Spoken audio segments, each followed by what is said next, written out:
Hey listeners, it's Tim. Just a quick note to let you know that due to popular demand and limited places, we've just opened up enrollment for the next cohort of our flagship 12-week studio transformation program.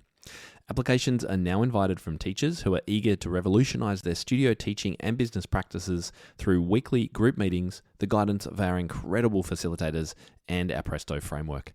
Teachers involved can also complete top music certification at the same time. To find out more and submit your application, head to topmusic.co/12WST. That's the numbers 12WST today.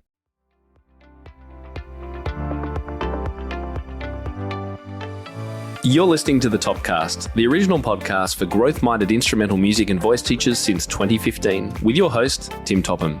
Our mission at Top Music is to empower instrumental music and voice teachers to find and nurture their innate creativity so that they can teach lessons that are innovative, integrated, and inspiring, and that will have a positive lifelong impact on their students.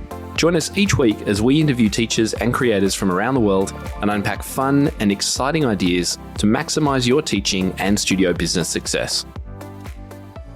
Tara right here, and welcome back to the Topcast from Top Music Co. At Top Music, we love guiding and supporting music teachers just like you to engage, motivate, and inspire your students and run the most sustainable studio business possible using our integrated music teaching system. It's great to be with you for another week of the Topcast. Our episode today is about executing your weekly and daily plans. Setting achievable weekly and daily tasks is key to meeting your bigger picture goals. In this episode, I talk to you how I use Google Calendar to track tasks and block my time. If you're more of a paper and pen person, you might like to use some of the planning pages and the templates that you can get in the course inside of Top Music Pro. Stay tuned.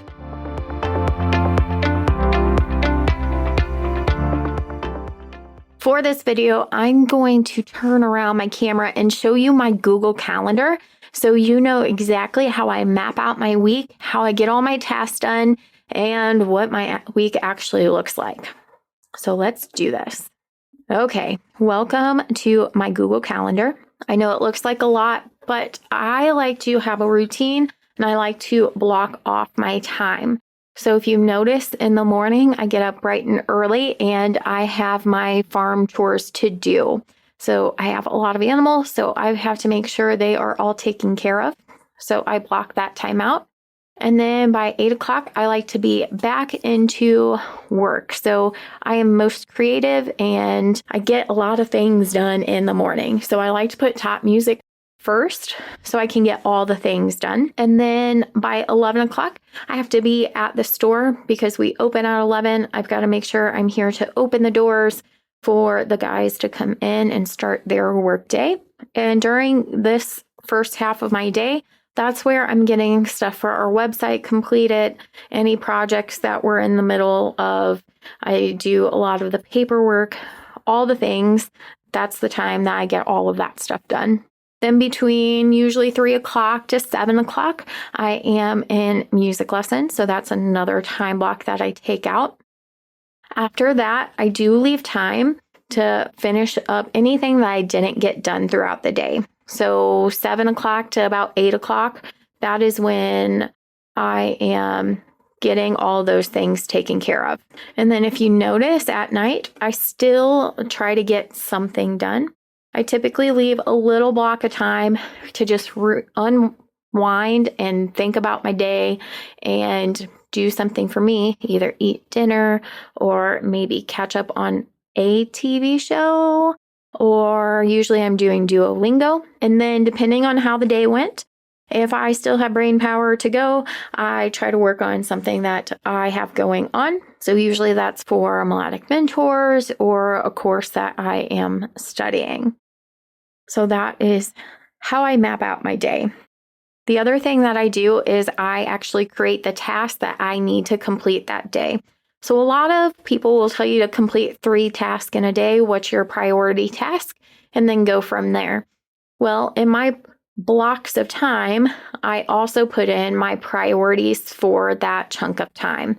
So you can see for my Top Music today, I was doing an email campaign project and I had to write emails 5, 6, and 7.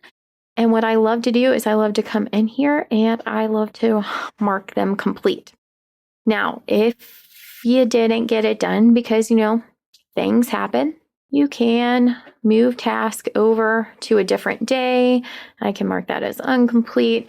And let's say I didn't get it done today, I can come in and I can do it on Thursday. But what I like to do is I like to block out my week into chunks of time and then figure out what I need to do during those times and just get it done. I like to eat the frog. Eat the frog first thing in the morning, or as I like to call it, eat the frog during my time blocks, because each different time block is a different aspect of my life. The other thing that you may notice is I do have everything color coordinated. So this week I had a lot of events happening. It is Christmas season. So I've got Dogwood Social, I've got Christmas parties happening. So I mark those on my calendar. When I have those, that means I have to not do something else. So I block whatever I was going to do tonight. I mark that off in red because I will be running the Christmas party, and it looks like I'm not going to complete day 16 of my CFC course. So we're going to move that over to Thursday. The other thing is if something is happening, like let's say all my lessons this Friday are canceled because I have recitals going on Friday night and Saturday, I will mark that off in red. Now, if it's something that still needs to be completed, I'll move that to a different day or figure out how I can get it done on several other days. Now, if something is oh my gosh, I got to get this done, I put that in orange. That way it's easy to see and it's like, this has to be done right now.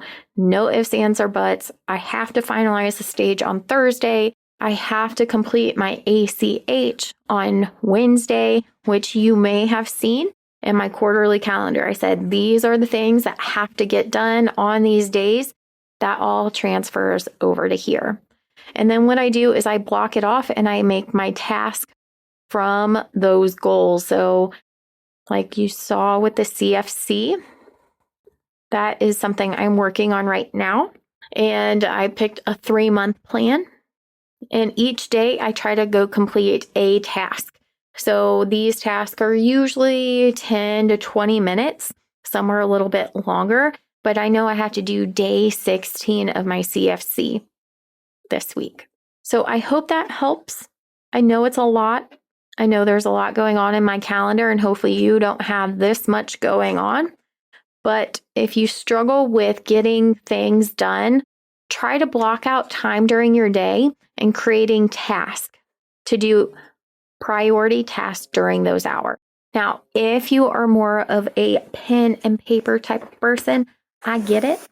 I also have my handy planner that I look at every day. Here's my one from this year.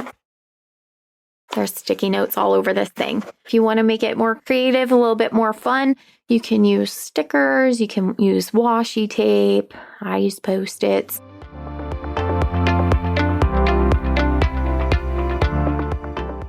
That's the end of the show for this week. Thank you for sticking around for my entire course inside of Top Music Pro, all about assessing, planning, and executing your goals. Next week on the podcast, we are kicking it back over to Tim. I'm Tara Wright, and you've been listening to the Topcast. Speak to you next time.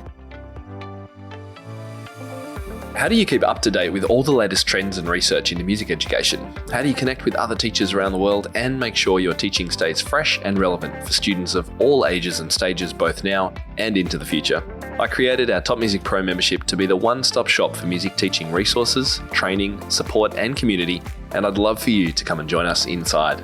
With over 40 comprehensive training courses, hundreds of teaching demonstrations and lesson plans, free monthly sheet music, discounts, and all the business and pedagogy support you could ever need, Top Music Pro is the community you've been looking for.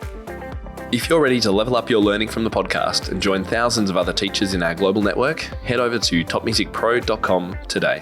If you enjoy this show and want to hear more of our work, be sure to subscribe to this podcast wherever you're listening today. For links and resources mentioned in this episode, visit us at topmusic.co/podcast or check out the show notes.